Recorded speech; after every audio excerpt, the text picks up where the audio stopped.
Here I have Goclever Quantum 250N, and let me show you how to enable the battery saver mode on the following device. So at the very beginning, let's start by using apps icon, find and select the settings.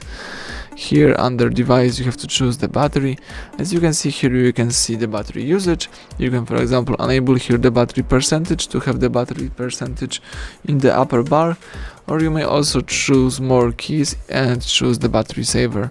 So here you can read about this mode to help improve the battery life. Battery saver reduces your device performance and limits vibrations, location services and most background data.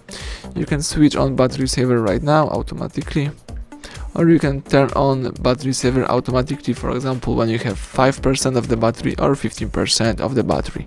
So that's it. Now you can go back and start using your device in a normal way. Thank you for watching. Please subscribe our channel, leave thumbs up under the video.